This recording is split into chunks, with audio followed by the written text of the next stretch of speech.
Beruntung ya hari ini We Care We Speak bisa bertandang, bisa bertandang ke rumah salah satu tokoh mungkin yang udah gak asing sih kalau di We Care We Speak ya. Sering jadi pengisi, seliweran juga di kontennya atau di media sosialnya We Care We Speak gitu ya. Ini salah satu beliau ini udah jadi public figure kali ya. Public figure yang udah melanglang buana kemana-mana. Mudah-mudahan gak jadi public enemy juga ya Pak, karena Oh iya, udah nyenggol kemana-mana nih. dia nyenggol. Ya kita langsung aja ya berbincang-bincang langsung dengan Pak Guru Gembul. Yeay. Hei, biar meriah, biar meriah. Saya ngumpan tepuk tangan dong. Sebelum kita berbincang-bincang, kita tanya dulu kabar kali ya Pak Guru. Gimana Pak Guru kabarnya hari ini? Ngantuk? Ngantuk ya karena malam banget ya ini. Iya. Punten banget nih ke Pak Guru Ya, Gembul. smoking lah. Heeh. No smoking. Oke, mungkin di diskusi kali ini pingin ngebahas sih sebenarnya ada satu hal yang pingin direspon kali ya terkait dengan tadi sebelumnya udah ngobrol juga berkaitan dengan yang lagi rame udah mulai apa ya banyak orang melegalkan joki tugas dan joki skripsi gitu Pak di media sosial gitu. Padahal dari dulu apa ya maksudnya hal-hal seperti itu tuh nggak terbuka lah gitu maksudnya mereka ngumpet-ngumpet aja gitu kalau misalnya mau sewa jasa joki tugas atau skripsi gitu sekarang udah terbuka aja udah dilegalkan gitu jadi pertanyaan bagi kitanya adalah ya integritas pendidikan tuh seperti apa gitu sekarang dengan kejadian seperti itu apalagi belum lagi kan plagiarisme dan juga ada AI ya mungkin yang kalau di tugas akhir itu sangat dibantu gitu kalau misal dibandingkan dulu ya kita mau buat tugas akhir ya ke perpustakaan dan lain sebagainya. Mungkin itu nanti kita bahas nanti ke situ gitu ya. Nah sebelum ke yang tadi ya Pak, ini saya ada ini Pak, saya tuh Apa? cari jawaban karena kan yang berkaitan dengan itu ya malah apakah ini penyebab dari SDM yang rendah gitu ya. Indonesia kan dicapnya mungkin masih relatif rendah ya Pak ya di Asia mungkin ASEAN gitu ya SDM-nya gitu ya. Nah saya ini coba nih nanya ke AI gitu ya. Ada apa penyebab dari rendahnya kualitas ini dan saya mau validasi gitu ya ke Pak Guru apakah ini benar atau tidak gitu yang dikatakan oleh AI ini Oh iya, gitu ya, Pak. tidak. Gini katanya Pak, rendahnya kualitas sumber daya manusia Indonesia dapat disebabkan oleh beberapa faktor, antara lain rendahnya pendidikan masyarakat, ketidaksesuaian antara pendidikan dan dunia usaha, kurangnya keterampilan untuk menghadapi tantangan industrialisasi seperti teknologi dan digitalisasi, dan yang terakhir faktor kesehatan dan gizi. Nah itu menurut Bapak gimana tuh? Gak, itu AI-nya salah tuh, ngaco tuh AI-nya. Gimana Jadi, tuh Pak? Coba misalkan hitung satu-satu apa itu. Coba dihitung tadi apa aja. Oke. Yang pertama itu rendahnya pendidikan di masyarakat. Nah, ini kalau misalkan AI jawabannya gitu, maka AI itu gak belajar logical fallacy. Jadi maksudnya ini kan sebenarnya mau menghasilkan circle gitu. Jadi menghasilkan lingkaran setan. Coba misalkan tadi, kenapa sumber daya manusia kita rendah? Karena pendidikannya rendah. Rendah. Ya kenapa pendidikannya rendah? Karena pelaksananya dari sumber daya yang rendah. Kenapa sumber daya manusianya rendah? Karena pendidikannya rendah. Kenapa pendidikannya rendah? Karena sumber daya manusianya rendah. Kan gitu muter-muter aja terus. Terus coba yang kedua apa jawabannya? Yang kedua itu adalah ketidaksesuaian antara pendidikan dan dunia usaha. Ya iya itu. Kenapa SDM kita rendah? Karena adanya ketidaksesuaian antara dunia teori dengan dunia kerja. Kenapa seperti itu? Karena pelaksana dan penyelenggara pendidikannya ngaco. SDM-nya rendah. Kenapa SDM-nya rendah? Karena pelaksanaan dengan teorinya nggak nyambung. Kan gitu, muter aja terus. Jadi itu si AI itu gagal untuk berlogika. Jadi makanya harus diluruskan itu AI-nya. Jadi sebenarnya jawaban dari semua itu tidak terkait dengan itu. Itu semuanya adalah ciri-ciri atau dampak-dampak dari atau ya karakteristik atau manifestasi dari rendahnya SDM kita itu yang tadi itu. Jadi penyebabnya apa? Penyebabnya bukan itu semua. Penyebabnya itu adalah bangsa kita secara umum itu tidak jujur. Ketidakjujuran itu mewujud dalam banyak hal. Misalkan gini, ada kita mau ngelamar kerja, kita tuh pinter banget, menguasai materi banget, menguasai konten banget, menguasai kompetensi tertentu banget, misalkan sebagai guru gitu. Tapi pas mau masuk ke situ, mau jadi PNS misalkan harus nyogok, kan nggak jujur kan? Ya. Nah, kenyogokan itu menyebabkan dilema besar apa? Kalau saya maksain masuk ke situ dengan nyogok, berarti saya tidak lagi jujur dan kemudian saya terperanjara dalam sistem, saya nggak akan berani kritis karena saya juga pasti akan kena dan sebagainya. Tapi kalau saya jujur, ya udah saya berhenti di situ, saya nggak bisa masuk. Jadi yang masuk sistem di situ adalah orang-orang yang tidak berkompeten dan yang tidak jujur. Udah tidak kompeten, tidak jujur lagi. Nah itulah kenyataannya, pendidikan kita diselenggarakan oleh yang tidak berkompeten, yang nggak ngerti soal apa-apa soal pendidikan dan tidak jujur. Jadi kerja nggak bisa, korupsi jago. Karena apa? Karena untuk ngerekrut memang spesial orang-orang yang tidak jujur saja yang bisa masuk ke situ karena lewat jalur nyogok, kan begitu.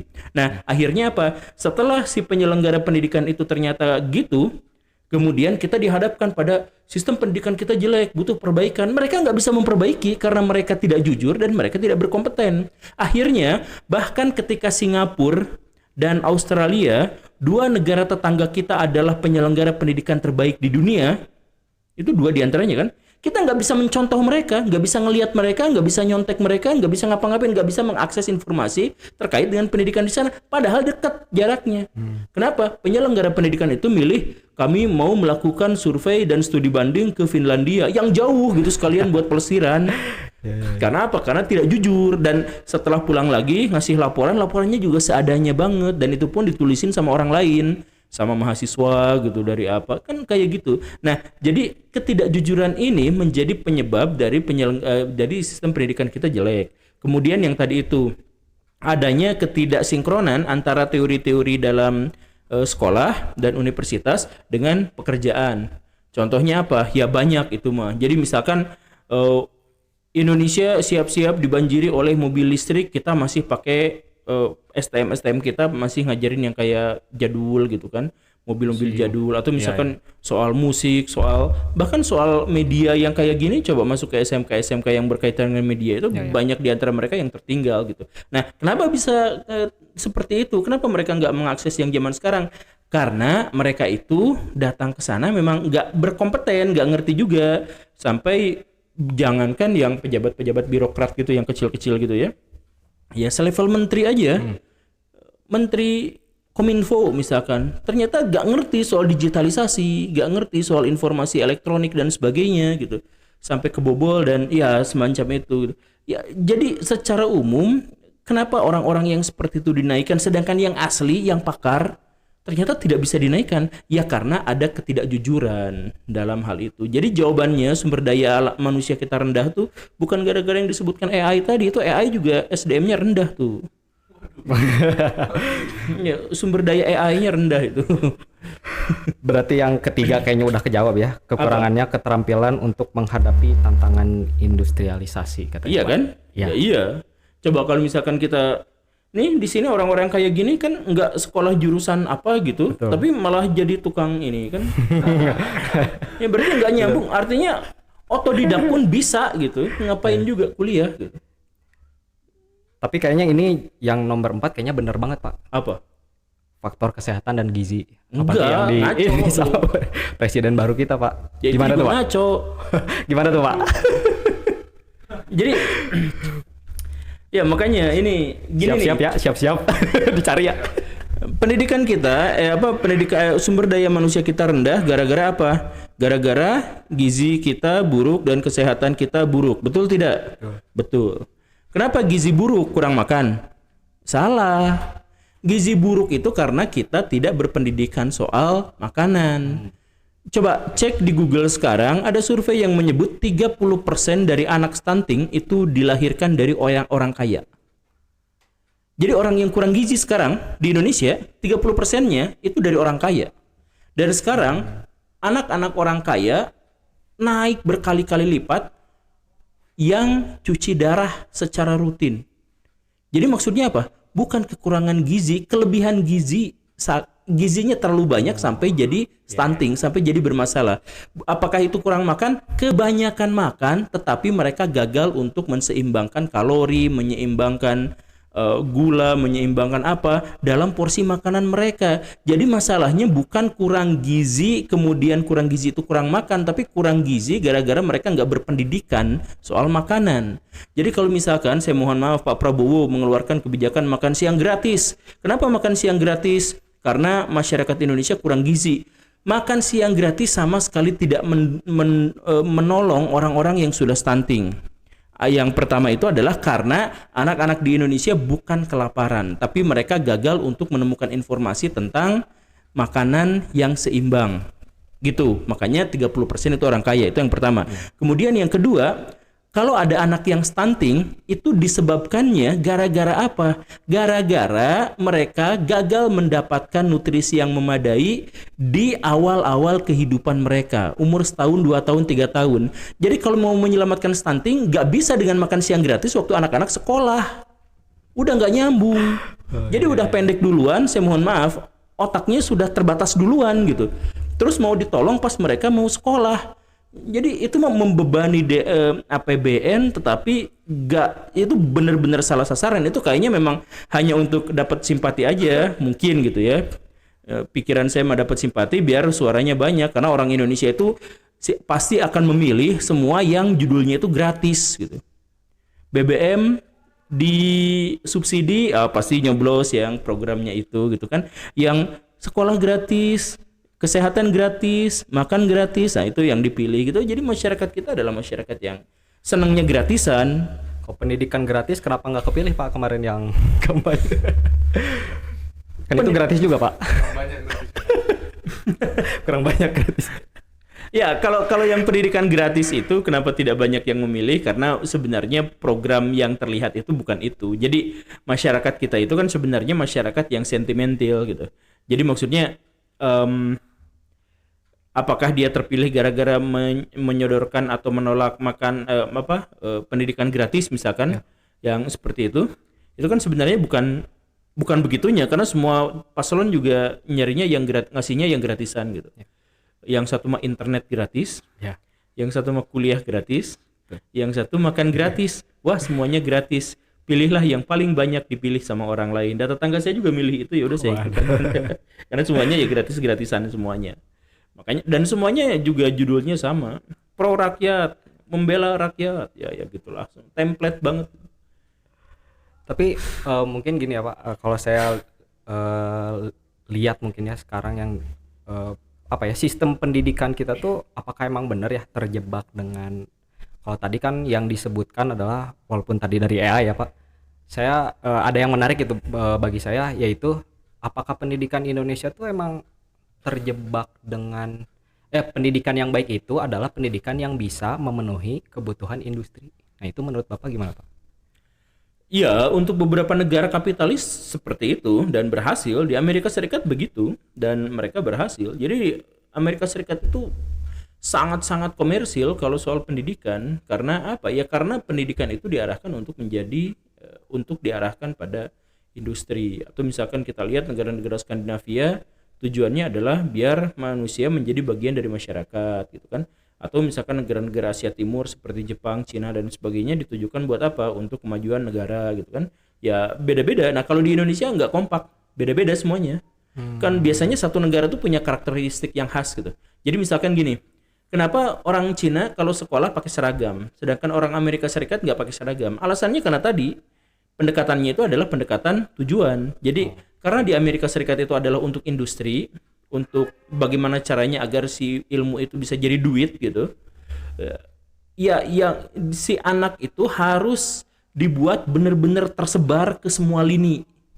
Jadi nanti si anak nanti ada yang jago di dunia tekstil, ada yang jago di dunia sinetron, ada yang jago di dunia Smackdown dan sebagainya.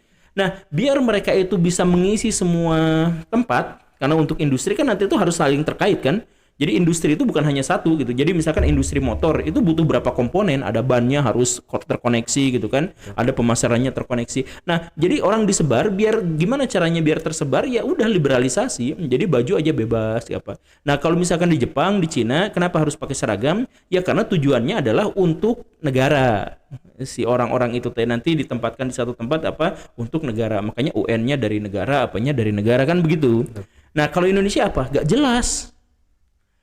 Ada yang pakai seragam, ada seragam hitam seragam merah putih misalkan ya. atau biru atau abu-abu putih misalkan yang seperti itu. Nah, tapi ada juga sekolah tertentu yang boleh neko-neko macam-macam sana sini gitu ada. Kan kalau misalkan di Jepang setiap sekolah tuh alma maternya ya beda sama yang lain. Nah, kalau di Indonesia tuh semuanya campuran eklektik gitu. Jadi akhirnya tujuannya juga nggak pasti gitu. Sampai sejauh ini untuk apa penyelenggaraan pendidikan dilaksanakan di Indonesia? Nah, itu jawabannya tanya kepada seluruh kepala sekolah, 100 kepala sekolah lah. Mereka akan menjawab dengan jawaban yang berbeda. Cek kalau misalkan itu sekarang. Tujuan dari pendidikan apa? Ke 1000 kepala sekolah, 1000 guru coba cek sekarang. Gak akan ada yang jawabannya sama. Karena emang tujuannya udah lain-lain, udah nggak kepikiran sana sih. Pokoknya mah ya formalitas saja. Berarti Tutwori Handayani itu belum bisa mempersatukan ya Pak ya? Iya, itu mah cuman buat topi SMP aja di sini ada tulisan Tutwori Handayani. Ya, oke. Menarik sekali.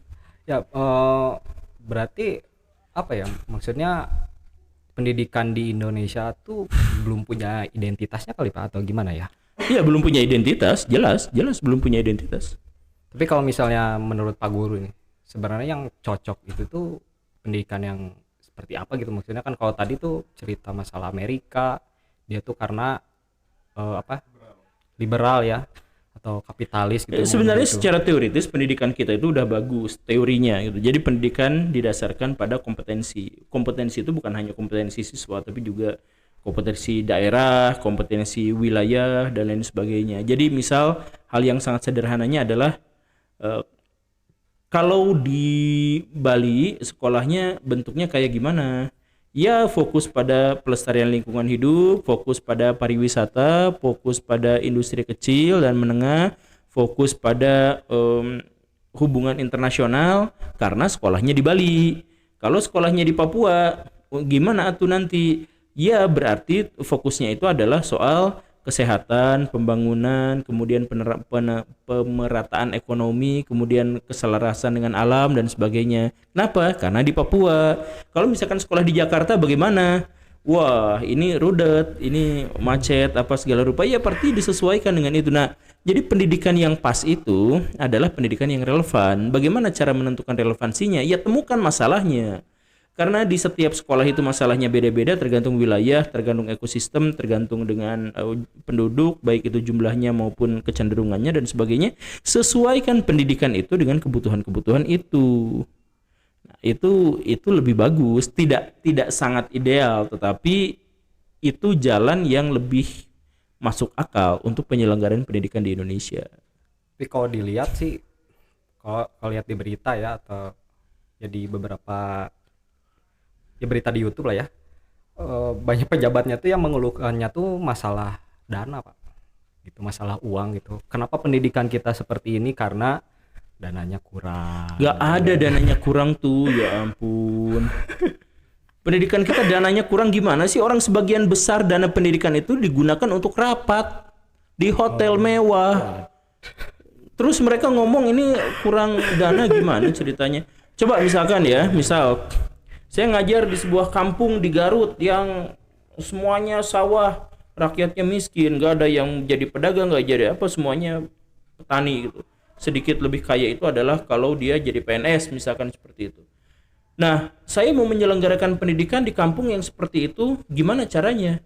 Ya gak usah mikir yang mahal-mahal. Kalau misalkan diorientasikan pada relevansi dari setiap daerah, si anak-anak belajar tentang misalkan ya kotoran kerbau, pemanfaatannya buat apa, nggak usah biaya mahal. Kotoran kerbau di sana banyak. Betul. Kemudian itu si sawah-sawah kalau misalkan sudah dipanen kan biasanya dibakar. Nah, gimana caranya itu menghasilkan potensi finansial yang lebih besar lagi, misalkan dibuat jadi kerajinan gitu ya, kerajinan gitu. Ya kan jadi gak usah ini mahal karena proyeknya susah. Gak usah ada proyeknya daerah di situ, kurangnya apa, lebihnya apa, kelebihan yang di sana bisa digunakan. Dan bisa aja si lembaga-lembaga pendidikan itu nyari sponsor dengan perusahaan-perusahaan misalkan berkolaborasi gitu. Ya bisa aja kalau gitu. Ya cuman maksudnya kan kita ide-ide yang seperti itu tuh ada dalam rapat, tapi rapat itu tidak untuk diaplikasikan. Rapat itu adalah untuk nulis laporan di akhir tahun bahwa kami telah menyelenggarakan rapat gitu. Ya itulah kembali orang-orang tidak jujur itu yang menguasai pendidikan kita. Orang-orang yang tidak jujur menguasai negara kita. Jadi SDM kita rendah bukan gara-gara 1, 2, 3, 4 yang dijelaskan sama AI yang juga sumber dayanya kurang itu, tapi disebabkan ketidakjujuran. Makanya ini katanya bangsa kita itu religius tapi nggak jujur, itu sangat-sangat kontradiktif. Tapi Pak, sejauh ini misalnya ketidakjujuran itu, lingkaran setan itu tadi mau ditembus sama orang-orang, apakah sejauh ini yang kita lihat justru malah orang-orang itu yang malah ngikut arusnya Pak dengan idealisme mereka? Ya, jadi saya ngobrol dengan beberapa politisi dan mereka juga mikirnya gitu, nggak apa-apa lah sekarang melacurkan diri dulu aja, nggak jujur dulu aja. Nanti kalau sudah ada di dalam sistem kan saya bisa memperbaiki. Ya kalau dia sejak awal udah masuk dengan cara yang salah, ya dia pasti akan terpelintir masuk ke situ. Jadi solusinya bagaimana? Ya solusinya sebenarnya sederhana. Jadi kita tuh jangan jadi orang pengecut. Jadi kan rumusan dalam dunia kriminologi yang sederhana itu adalah bahwa kejahatan itu terjadi secara masif gara-gara orang baiknya takut dan diam gitu. Contoh kecil sederhananya banget gitu ya. Ada jalan rusak parah. Ini pernah diceritain kan? Jalan rusak parah. Minta duit sama pemerintah. Minta duit lah. Jalannya di hot mix, dikasih beton, dikasih aspal. Oke, deal. Keluar duit 100 miliar misalkan buat bikin jalan. Setelah jalannya dibikin, apa yang terjadi sama masyarakat kita? Dipakai kebut-kebutan, weng. Ada yang kecelakaan, ada yang nyungsep, ada yang, iya kan? Karena lihat jalan mulus sedikit itu udah pasti pakai kebut-kebutan. Udah gitu apa yang terjadi? Si orang-orang baik nggak mau negur, nggak berani. Udah nggak usah cari masalah dengan mereka. Akhirnya apa? Mereka bikin polisi tidur. Jadi dampaknya apa? Ngapain juga jalan yang sudah rusak diperbaiki miliaran hanya untuk dikasih garinjul lagi? Kalau sama-sama garinjul nggak usah bikin yang mulus gitu. Tapi kenapa dibikin garinjul gitu? Demi tidak berani menegur orang-orang yang kebut-kebutan, makanya dikasih polisi tidur kan gitu. Dan akibatnya apa? Ibu-ibu hamil langsung melahirkan di tempat. Bapak-bapak yang misalkan butuh waktu cepat untuk datang ke kantor, shock breakernya langsung pecah. Yang ini kan pengeluaran. Iya, nama pengeluaran. Jadi nah, kenapa itu si fenomena kacau itu terjadi? Karena orang baik pas ada yang ngebut, weng. Udah biarin aja lah itu udah. Nanti itu kasih polisi tidur di situ. Itu kan kacaunya gara-gara apa? Jadi kalau misalkan tadi kan gimana kejahatan ya? Iya, kejahatan terjadi secara masif di Indonesia, terjadi lingkaran setan apa segala rupa karena kebanyakan orangnya jahat, bukan orang jahat, orangnya tidak jujur. Sekalinya ada orang yang baik itu tidak berani untuk ngata-ngatain, untuk ngomongin. Tapi kalau itu sih saya maklumi, soalnya ketika saya mencoba untuk menyampaikan kebenaran, emang hujatannya makiannya gila. Parah deh. Asian value ya Pak? Apa? Asian value. Ya, Asian value apaan sih? Oke. Tapi optimis nggak Pak? Apa? Nggak beberapa tahun ke depan, paling nggak sampai tahun 2045 yang katanya emas itu. Saya optimis. Akan terjadi perubahan dan sebagainya. Iya, saya optimis karena saya juga optimis saya masih punya kesempatan untuk menjadi decision maker di situ. Menteri? Presiden lah. Wah. Dukung ya. Tim saya siap. Siap. Enggak, tapi kalau saya jadi presiden saya mau siapin pengawal yang ekstrim gitu, si John Wick saya rekrut. Iya. Ya. APBN terbebani besar di ini kayaknya. APBN kita tuh sebenarnya jauh lebih besar daripada yang sekarang kita punya kalau nggak dikorupsi itu. Ya kemarin masalah judi online aja. Judi online itu tahun 2023 kita rugi, duit kita keluar itu sekitar 250 T. 150 T. Gerak. Di tahun 2024 itu 900 T. Ya. Oke, coba gabungin. Jadi berapa? 1000 1000 T. sekitar 1200-an, 1500 sampai 1200-an T. Itu 4 kali lipat IKN. IKN sekarang minjem duit kemana-mana, nyari utangan ke sana ke sini. Itu kalau judul hilang, judul beresin aja, bikin 4 IKN kita beres dalam 2 tahun. Wow. Kita nanya-nanya APBN kita kurang dari Hong Kong. Duit kita dicuriin terus, tapi kitanya diem. Kenapa? Ya karena si judul itu punya agen di sini yang Inisial T katanya Pak yang bisa mengendalikan. ya dengar-dengar itu Triple H. Jadi penegak hukum di Indonesia itu takut dikasih pedigree gitu. Takut disemek gitu. Pak, balik lagi ke yang tadi sih ya, yang berkaitan dengan apa ya? Pendidikan yang cocok sebenarnya untuk Indonesia tadi ya, di-spill gitu sama Pak Guru gitu ya. Berarti sebenarnya kan yang paling potensial untuk ngebangun pendidikan di Indonesia itu pendidikan non formal mungkin ya, karena itu lebih adaptif gitu ya, bisa lebih adaptif gitu. Ya enggak, sekali lagi bukan soal pendidikan formal atau non formal. Kita tuh masalahnya soal kejujuran. Jadi maksudnya mau yang formal, mau non formal, kalau dia jujur ya bagus, kalau tidak jujur ya balangsak gitu. Jadi pendidikan pada dasarnya memang tidak terkait pada formalitas pada dasarnya. Tetapi di dunia industri kapitalis sekarang memang dibutuhkan formalisasi itu. Nah, tapi mau contohnya gini lah. Punya perusahaan misalkan ya. Asetnya itu 3 triliun gitu ya. Dalam fantasi kan ya. Punya aset 3 triliun. Kemudian mau nggak buka cabang, terus di cabang itu kita ngerekrut para penipu. Mau nggak? Nggak mau. Pasti. Nah, sekarang bayangkan ada perusahaan dari luar mau buka cabang di Indonesia, investasi lah di Indonesia. Oke. Terus penipu semua di sana. Mau nggak? Enggak. Ya, jadi bahkan kapitalis pun yang sangat membutuhkan pendidikan formal tidak akan datang ke Indonesia kalau orangnya tidak jujur. Ya ngapain saya ke sini untuk nyari untung? Gak mungkin lah saya ngerekrut para penipu. Gitu kan? Ya. Iya, tapi pas datang ke Indonesia saya mau nyari orang. Ini lulusan dari mana? Universitas Chang Chong Ming misalkan. Ijazahnya, wah IPK-nya tinggi. Kan IPK-nya nggak bener. Ijazahnya palsu. Skripsinya joki. Berarti penipu. Mana ada perusahaan yang mau menerima para penipu di perusahaannya.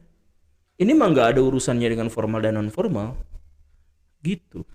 Mentalitas mungkin yang harus dibangun ya. Jujur. Tapi mereka religius. Salah satu bangsa paling religius di dunia. PR juga. Oke, mungkin kita langsung tadi ya yang tadi saya sampaikan, pembahasan yang berkaitan dengan perjokian itu ya Pak ya. Mungkin itu apa ya, akibatnya mungkin ya, akibat dari yang tadi udah dijelaskan gitu ya, pendidikan yang kacau seperti itu mengakibatkan adanya joki di mana-mana, adanya yang pesan jokinya gitu ya yang mau mengerjakan tugas akhir dan skripsinya plagiarisme dan juga penggunaan AI gitu ya. Nah, kalau misalnya berarti kalau misal kayak gitu kan karena udah terlanjur gitu. Ya, lembaga-lembaga pendidikan ini tuh sebenarnya tidak berdaya gitu untuk bisa memperbaiki itu atau gimana tuh? Berdaya kalau mereka mau, tapi mereka juga ada di circle itu. Jadi gini nih, ini simple, di sini mahasiswa semua kan? Ya. Di sini mahasiswa semua. Nah, di kampus tuh biasanya ada di perpustakaan skripsi atau disertasi yang dipajang. Ada nggak sih? Ada. Nah, kalau ada satu paragraf dari disertasi itu, dari tesis itu, dari skripsi itu, satu paragraf ketik ulang di di Google, klik, udah ada biasanya skripsi lain atau disertasi lain atau tesis lain. Atau misalkan yang disertasi, yang tesis, pindahin, masukin ke Google Translate, satu paragraf aja, cari di Google Translate, udah ada. nyolong semua itu. Jadi skripsi disertasi itu banyak yang nyolong. Jadi dosen-dosen kita itu banyak yang sebenarnya tidak sepintar kelakuannya gitu.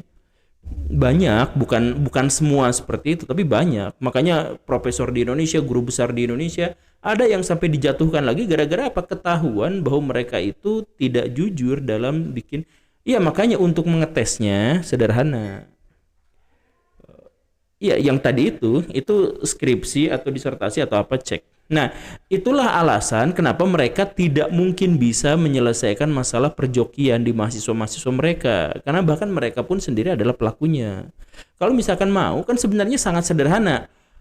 Para dosen-dosen itu yang bikin tesis disertasinya betulan, itu mereka yakin akan bisa mengidentifikasi dengan sangat mudah mana skripsi hasil joki dan mana bukan. Saya yakinkan itu. Mereka bisa. Mereka tuh punya metodologi. Jadi ciri dosen yang benar tuh mereka punya metodologi. Jadi bukan punya pengetahuan, bukan hanya punya ilmu, tapi punya metodologi untuk mendapatkan ilmu itu. Jadi mereka baca sepintas skripsi, mereka tahu bahwa ini hasil joki atau tidak, hasil ChatGPT atau tidak, hasil domplengan dari skripsi yang lain dari luar negeri, luar planet itu mereka bisa. Mereka mampu kalau memang mereka jujur.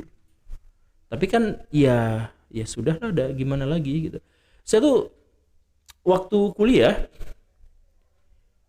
setengah dari teman-teman saya tuh judul skripsinya dari saya.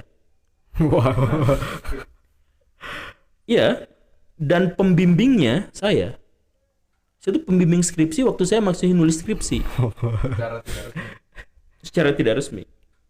Karena saya kalau bikin skripsi, setiap nyetorin satu bab nggak akan ada direvisi, langsung balik lagi ke saya. Langsung jadi makanya saya bikin skripsi 600 halaman 1,5 bulan selesai. Nah, si teman-teman saya ngikut, jadi saya sebagai pembimbing juga. Tapi di situ langsung banyak orang juga yang minta langsung dijokiin.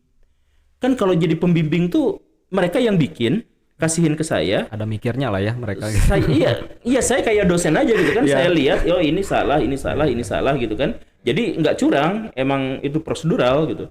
Nah, tapi kalau yang joki itu langsung nawarin ke saya.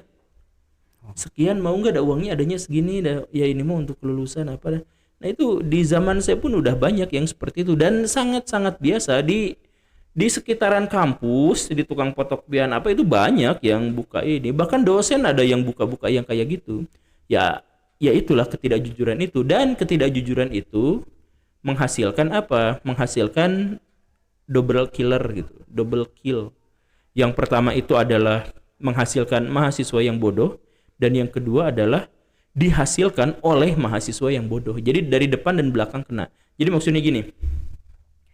Kuliah itu bukan untuk nyari kerja. Orang kelewat tol tut gitu.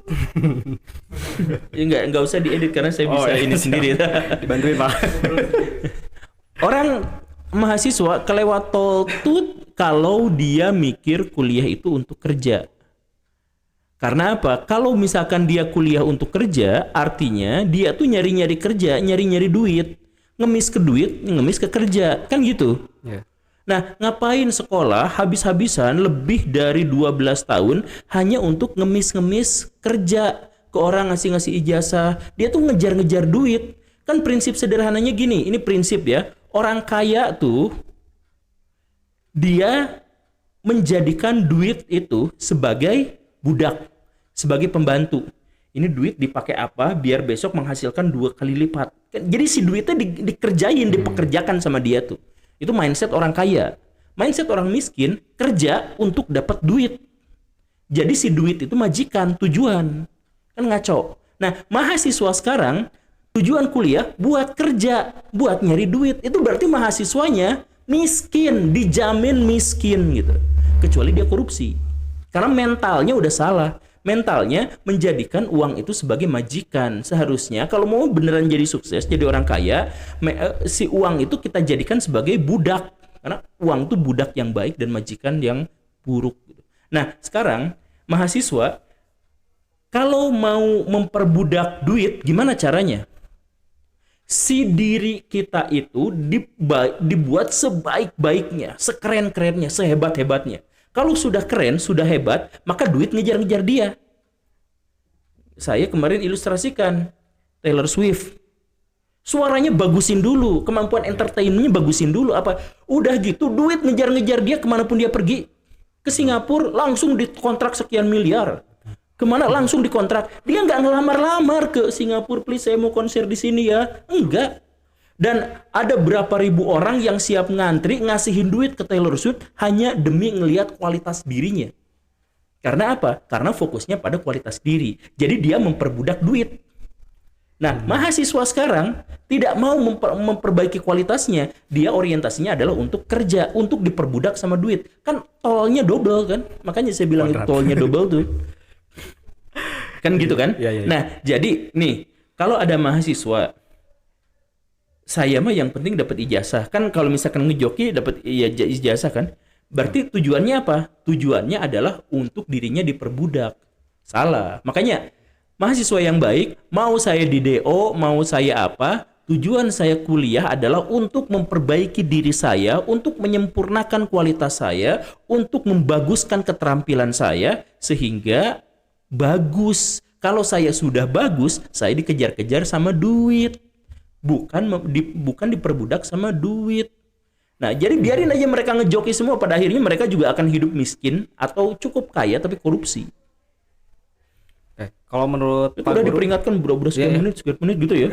ada satu lagi nih, menurut pingin tahu nih komentarnya Pak Guru gitu, yang terkait tadi ya yang saya sampaikan di awal. Kalau dulu kan sebenarnya waktu zaman saya kuliah gitu ya, sebenarnya yang kuliah Pak. Kalau mau apa ngejokiin ke orang lain tuh masih ngumpet-ngumpet gitu, nggak mau ketahuan orang lain. Kalau sekarang tuh sebenarnya udah masanya udah ada gitu untuk melegalkan gitu. Nah itu ada Instagram ya katanya. Nah itu menurut Pak Guru gimana tuh? Ya karena Mengenai sudah hal tersebut? umum. Kalau sudah umum ya gitu. Jalankan aja gitu atau gimana Pak? Iya, kalau sudah umum maka tidak usah ditutup-tutupi karena orang lain juga kayak gitu. Jadi Apa dampaknya Pak? Misalnya nanti orang-orang yang ngejoki itu justru malah jadi dosen gitu. ya memang. Ya banyak di antara mereka yang ngejoki jadi dosen kan. Iya, nah akhirnya jadi apa ya? Jadi circle tadi itu. Jadi ketika mereka jadi dosen, mereka akan memperlakukan mahasiswa ngajarnya nggak bener. Ya. Iya kan? Banyak dosen-dosen kita yang ngajarnya sangat tidak benar, sangat tidak berkualitas. Nggak ini. Mau sebutin nama nggak? Ditut aja Pak, ditut. Ditut aja. Iya kita sebut aja Asep gitu kan, nama Asep tuh ada berapa banyak gitu di Indonesia kan? Ada dosen namanya Asep juga ya Pak. Iya kan, ada si. Gak usah ditut ya. Ada yang namanya si Hilman gitu kan, ya kan banyak. Ya tapi intinya ketidakjujuran itu, balik lagi mau kemana-mana juga judulnya itu adalah ketidakjujuran kita. Jadi kalau misalkan tadi kan sekarang sudah menjadi keumuman, ya menjadi keumuman itu karena apa? Karena itu karena orang-orang baik yang tersisa itu justru malah mengabaikan, mendiamkan. Makanya kita harus speak up nih. Jadi ngebacot ke ini biar mereka tuh sadar dan mereka tuh disadarkan bahwa mereka gak akan bisa kaya kecuali korupsi kalau mentalnya seperti itu. Jadi pilihannya mana? Korupsi atau miskin? Gak ada yang bagus kan? Gak ada. Nah biar tidak itu mentalnya diperbaiki. Gimana caranya? Jadikan duit sebagai budak bukan majikan. Sesimpel itu kan? Iya sesimpel itu. Praktiknya susah tapi ya sesimpel itu. Oke. Terakhir mungkin Pak, tadi kan bicara masalah harapan pendidikan di Indonesia gitu ya. Nah, apa yang menyebabkan Pak Guru itu masih ada harapan gitu pendidikan Indonesia itu 2000 tadi ya disebutkan 2045 itu menjadi Indonesia emas gitu. Ya karena saya sudah tahu solusinya. Jadi saya udah tahu masalahnya. Jadi kalau udah tahu masalahnya, tahu solusinya kan. Yaitu masalah dari kita itu adalah ketidakjujuran. Jadi kita itu memiliki seluruh potensi untuk bisa menjadi negara maju. Sumber daya alam kita banyak, melimpah gitu kan. Wilayah kita luas, kemudian nama kita cukup terpandang dan cukup dipercaya untuk bisa dijajah sama bangsa lain gitu kan. Ya sebenarnya kita tuh memiliki banyak sekali kualitas-kualitas yang memang mendukung bahwa Indonesia akan menjadi negara emas. Indonesia merayakan ulang tahun emas di tahun 2045 dengan perayaan yang gegap gempita karena kita memang sudah layak untuk itu gitu. Ya kan masalahnya cuma satu, ketidakjujuran itu. Maka kalau misalkan saya berhasil untuk, misal dalam konteks ini ya, saya berhasil untuk menghentikan ketidakjujuran itu, maka Indonesia benar-benar akan menjadi maju. Saya percaya seperti itu karena apa? Karena untuk maju Jepang butuh waktu 30 tahun, dari tahun 50-an sampai tahun 80-an. Cina bisa maju dalam waktu 30 tahunan. 30 tahun yang lalu Cina brengsek banget. Nah, itu kalau itu di sensor.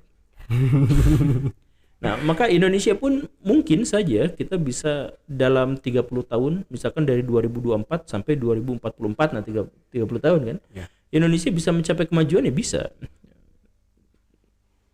Asal ya ketidakjujuran itu kita perangi. Gimana caranya? Ya ada banyak cara, ada banyak mekanisme, ada banyak skema, tapi setidaknya karena saya sudah tahu masalahnya apa, saya tahu solusinya apa, maka saya optimis bahwa Indonesia tidak lemas, tidak cemas, tapi emas tahun 2045.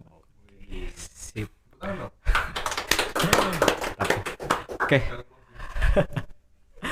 Udah sekalian closing statement lah ya itu. Udah, closing aja. Oke. Itu ya gagasannya mungkin yang bisa kita bawa ya. Apalagi tadi ya gagasan mengenai 2045 itu Indonesia emas ya tetap harus ini ya, nggak boleh, karena banyak aja mungkin ya anak muda mungkin para tokoh-tokoh yang bersuara tentang 2045 tuh kayaknya Indonesia nggak tahu jadi apa gitu. Cuman dari ini mungkin kita dapat gagasan yang baru, mungkin tadi di breakdown juga ya sebenarnya permasalahannya apa sih gitu mengenai pendidikan Indonesia terutama gitu ya. Mungkin itu untuk bincang-bincang kali ini. Kepada Pak Guru Gembul terima kasih banyak. Oke, Mas Punten Muking. udah diganggu ini istirahat. Ya memang.